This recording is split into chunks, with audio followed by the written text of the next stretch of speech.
પાટણ રાધનપુર ખાતે આવેલ શિશુ મંદિરની બાજુમાં રાઘવ શોપિંગ સેન્ટરમાં ભારતીય જનતા પાર્ટી નગરપાલિકા ચૂંટણી કાર્યાલય 2025નું ઉદ્ઘાટન કરવામાં આવ્યું. રાધનપુરના ધારાસભ્ય લવિંગજી સોલંકી અને પાટણ જિલ્લા ભાજપ પ્રમુખ દશરથજી ઠાકોર અને રાધનપુર શહેર ભાજપ પ્રમુખ રાજુભાઈ ઠક્કર, પેટ્રોલ પંપવાળા અને સ્નેહલભાઈ પટેલની ઉપસ્થિતિમાં કોંગ્રેસના પૂર્વ નગરસેવક ચેતનભાઈ પટેલ ભાજપમાં જોડાયા. તેમના કાર્યકર્તાઓ સાથે પાટણ જિલ્લાના રાધનપુર ખાતે આવેલ રાઘવ શોપિંગ સેન્ટર શિશુ મંદિરની બાજુમાં રાધનપુર નગરપાલિકાની ચૂંટણીને લઈને ભારતીય જનતા પાર્ટી દ્વારા નગરપાલિકા 2025 ચૂંટણી કાર્યાલયનું ઉદ્ઘાટન કરવામાં આવ્યું. રાધનપુરના ધારાસભ્ય લવિંગજી સોલંકીના હસ્તે આ પ્રસંગે મુખ્ય મહેમાન તરીકે પાટણ જિલ્લા ભાજપ પ્રમુખ દશરથજી ઠાકોર અને નિલેશભાઈ રાજગોર અને રમેશભાઈ ઠક્કર અને સૂર્યગીરી ગોસ્વામી અને રાધનપુર શહેર ભારતીય જનતા પાર્ટી પ્રમુખ રાજુભાઈ ઠક્કર, પેટ્રોલ પંપ અને પ્રવીણભાઈ લક્ષ્મી અને અન્ય મહાનુભાવોની ઉપસ્થિતિમાં ભારતીય જનતા પાર્ટીના કાર્યકર્તાઓની ઉપસ્થિતિની અંદર રાધનપુર નગરપાલિકા ચૂંટણી કાર્યાલયનું ઉદ્ઘાટન કરવામાં આવ્યું.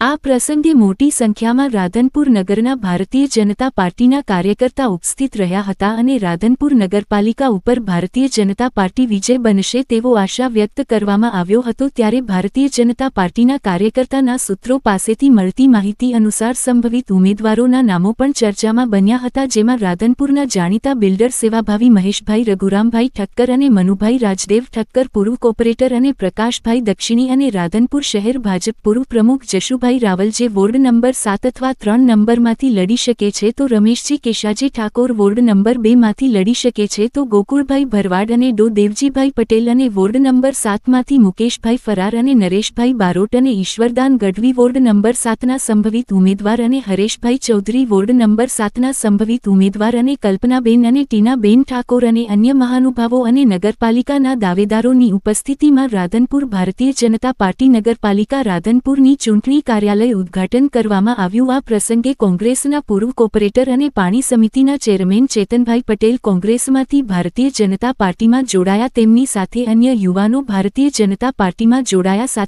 સાથે ઉપસ્થિત રહેલા રાધનપુર નગરપાલિકા ચૂંટણીના પ્રભારી સ્નેહલભાઈ પટેલે નગરપાલિકા જીતવાનો વિશ્વાસ વ્યક્ત કર્યો હતો. સાથે પાટણ જિલ્લા ભારતીય જનતા પાર્ટીના પ્રમુખ દશરથજી ઠાકોરે તેમનું કરેલું સન્માન અને ઓઢાડીની સાલનું નગરપાલિકા જીતાડી વળતર આપવા કાર્યકર્તાઓને જણાવ્યું હતું. આ પ્રસંગે રાધનપુર નગરપાલિકા ભારતીય જનતા પાર્ટી જીતી. રાધનપુર શહેર પ્રમુખ રાજુભાઈ ઠક્કર પેટ્રોલ પંપ ભારતીય જનતા પાર્ટીને ભેટ આપે તેવો કાર્યકર્તાઓ વિશ્વાસ વ્યક્ત કર્યો હતો. આ પ્રસંગે ભારતીય જનતા પાર્ટીના આદેશ અનુસાર 60 વર્ષથી નીચેના અને 2 ટર્મ સુધી ભારતીય જનતા પાર્ટીના સભ્ય રહેલા હોય તેવા ઉમેદવારોની ભારતીય જનતા પાર્ટી દ્વારા પસંદગી કરવામાં આવશે.